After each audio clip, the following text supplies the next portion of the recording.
Sesión de aprendizaje, Instituto de Educación Superior Tecnológico Privado Lilia Gutiérrez Molero. Para la elaboración de una sesión de aprendizaje es necesario considerar el sílabo. En el sílabo se planifica todas las actividades que se van a desarrollar, los contenidos, los indicadores de logro, la capacidad o capacidades en referencia a una unidad de competencia. Entonces, los contenidos del sílabo son los siguientes: los datos, la fundamentación en el que se establece el por qué es necesario esta unidad didáctica para el logro de la unidad de competencia, la unidad de competencia donde establece las capacidades necesarias para el desempeño de una función en el ámbito laboral. También dice cuáles son las capacidades o capacidad. También dice cuáles son los indicadores de logro, es decir, los aprendizajes observables que van a conducir a desarrollar esta capacidad. También está aquí los contenidos, es decir, los objetos que se deben aprender, la denominación de lo que se va a aprender, en otras palabras, y también la evaluación, es decir, el sistema de medición de lo que se aprende. Luego el referente académico, es decir, la bibliografía. Son los contenidos del sílabo. Es necesario también aclarar que una competencia son las capacidades, ¿no?, para resolver problemas. Es lo que le permite a la persona desempeñarse en el ámbito laboral en referencia a un puesto, a un desempeño laboral. Pero que la competencia, entonces básicamente en la competencia se encuentran capacidades. ¿Y qué es una capacidad? Una capacidad es una habilidad, es una destreza, está en referencia siempre a habilidades o destrezas. Estas permiten, ¿no?, en varias capacidades que confluyen, permiten desarrollar la competencia de resolver problemas. A su vez, la capacidad se subdivide en varios aprendizajes. Son aprendizajes necesarios, ¿no?, para resolver esa destreza de la capacidad, pero también esos aprendizajes deben ser observables, y esto va a permitir la evaluación de los aprendizajes. Una sesión de aprendizaje o plan de clase tiene 4 componentes, a saber, el primer componente pues son los datos, ¿no? Y en los datos se establece ahí cuál es la capacidad a desarrollar, ¿no?, y cuál es el indicador de logro, es decir, el aprendizaje observable, ¿no?, que tenemos que medir y que se tiene que lograr, y cuál es el contenido, o sea, la denominación de los conocimientos mínimos necesarios para desarrollar este aprendizaje. Luego, en el componente 2, tenemos la metodología, la estrategia, es decir, acá en la sesión de aprendizaje tenemos que orientar el pensamiento del estudiante, tenemos que orientar la actividad cognoscente del estudiante y a través de un método de trabajo, ¿no? Puede ser un método inductivo, deductivo o analítico sintético. También en la sesión de aprendizaje tenemos momentos, porque no todo es un solo momento, sino tiene sus diferentes momentos. Otro tercer componente son las actividades, es decir, los pasos, los procedimientos que se va a desarrollar determinados, ¿no?, por el método, por la forma de orientar la actividad cognoscente del estudiante. ¿Qué pasos va a seguir el estudiante para poder aprender? Luego tenemos también aquí un cuarto componente que son los recursos y el tiempo. Bueno, a diferencia de la enseñanza cuando estábamos en la presencialidad, pues ahora los recursos son herramientas digitales. Si antes era un plumón, pues ahora es un puntero láser. Si antes era un proyector, pues ahora ya tenemos, ¿no?, las presentaciones y además tenemos las videoconferencias. Luego, antes teníamos un cuaderno, un lapicero, un libro, ¿no? Ahí estaban contenidos todos nuestros recursos, nuestras actividades. Pues ahora ya no tenemos cuadernos ni libros, ahora tenemos una plataforma. Ahí están contenidos los recursos y las actividades.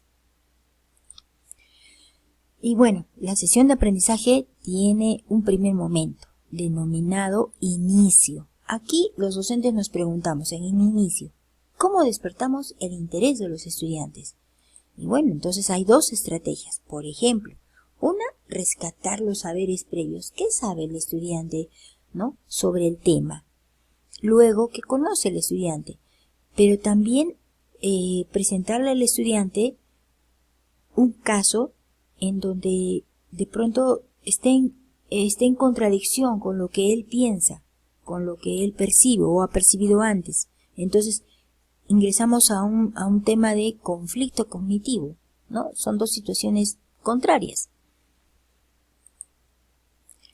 Cuando ya hemos terminado ese primer momento de tenemos un conflicto cognitivo, algo sin resolver, o tenemos también los saberes previos del estudiante, ¿no? Entonces ahora sí estamos preparados para ingresar a un segundo momento que se denomina proceso en el plan de sesión de aprendizaje. Y aquí el docente se pregunta, ¿y cómo conducimos la actividad cognoscente? O sea, ¿cómo hacemos que el estudiante aprenda, ¿no?, algo?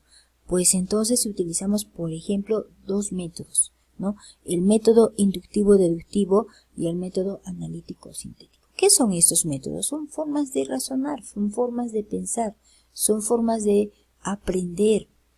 Entonces, por ejemplo, inductivo-deductivo. El inductivo-deductivo es una forma de razonar que va desde una idea particular a una idea general. Entonces, el estudiante, una de las actividades que desarrolla es la observación. Cuando él observa, él tiene una idea. Observa otro suceso, tiene otra idea. Entonces, estamos partiendo de una idea particular. Pero cuando ve ideas, cuando ve situaciones diversas, entonces él ya puede ingresar a una etapa que se llama comparación o compara. Entonces, cuando él compara, no sé, ya puede identificar, ya puede reconocer, entonces ahora ya entra en un tema de ejemplificación, o sea, más eventos similares a los que él ha observado. Entonces, cuando él ya hace una ejemplificación y puede distinguir estos eventos, entonces ahora él puede generalizar. ¿Por qué? Porque encuentra situaciones comunes en los que en el experimento o en la actividad que ha hecho, ¿no? Entonces ahora el estudiante, una vez que ya razonó de una idea particular hasta una idea general, y bueno, ya aprendió. Ya aprendió el principio, ya aprendió el fundamento, ya distinguió el fenómeno. Pero entonces ahora, como ya aprendió, ingresamos a un tercer momento, que es el cierre. En este momento de cierre, básicamente se pregunta, ¿cómo aplicamos lo aprendido? Y entonces, en este tercer momento, existe una estrategia que se llama transferencia. Es decir, lo que aprendió, pues ahora lo aplica, y lo aplica a una situación real. Por ejemplo, puede ser al campo de la salud, lo puede aplicar al campo de la economía, lo puede aplicar a un campo de seguridad, ¿no? Es decir, ver los impactos.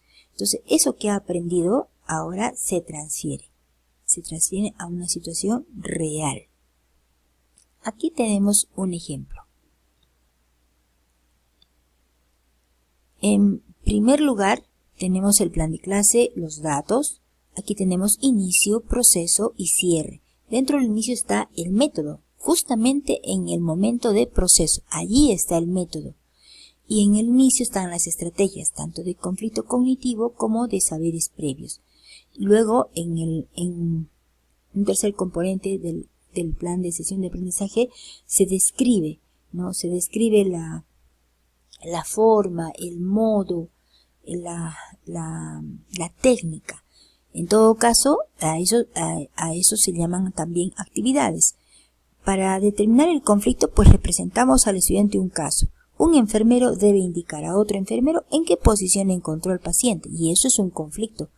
¿Por qué? Porque al rescatar los saberes previos, se le pregunta al estudiante cómo le puede explicar. Entonces, Aquí el estudiante, unos observarán y dirán, está echado en el suelo, otros dirán, está boca arriba, ¿no? Pero entonces, cuando ya tenemos aquí la atención, tenemos la disyuntiva de qué es, entonces ingresamos a un segundo momento, en el que al estudiante le hacemos observar el cuerpo humano dividido por un plano transversal. Entonces él ya puede observar que hay una idea de un plano superior y un plano inferior. Luego le hacemos también dividir el cuerpo con un plano sagital que divide el cuerpo en lateral derecho y lateral izquierdo. Entonces el estudiante, cuando ha observado, pues ahora está en condiciones de comparar, ¿no?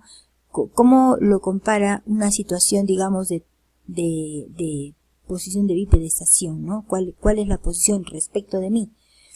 Y luego dice acá, una vez que compara, entonces él ya puede ejemplificar. A partir de lo que ha comparado, de lo que ha observado, él ya puede ejemplificar otras posiciones del cuerpo en relación al sistema de coordenadas centrado en el cuerpo humano. Entonces, cuando él ya ha hecho varios ejemplos, entonces él puede entrar a un tema de generalización. Por ejemplo, él generaliza las posiciones superior, la posición inferior, lateral derecho y lateral izquierdo, ¿no? Entonces ya puede generalizar cuáles son las diversas posiciones en las que se puede describir un cuerpo humano. Entonces ahora ingresa a un momento de cierre. Ya aprendió la posición del cuerpo en referencia a un sistema de coordenadas, pero ahora hay que aplicarlo a la vida diaria, ¿no? A su cotidiano, aplicarlo a su ámbito laboral. Entonces, para aplicarlo a su ámbito laboral, él hace un ejercicio de describir cuál es la posición de la persona, ¿no? Por ejemplo, en este caso de un chofer, de un maestro, de un agricultor, ¿no? Las posiciones definitivamente son diferentes y él hace uso ahora de este sistema de coordenadas imaginario que divide el cuerpo humano para describir la posición de estas personas.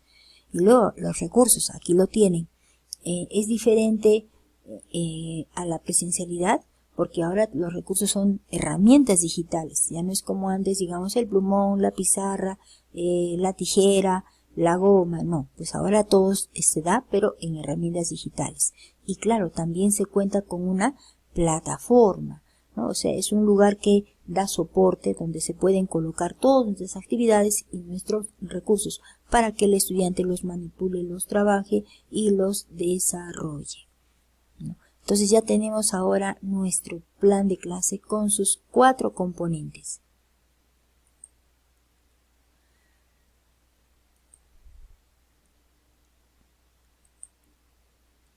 Y bueno, entonces, gracias, y si pues hay alguna duda, podemos compartir a través del grupo de docentes. Muchísimas gracias.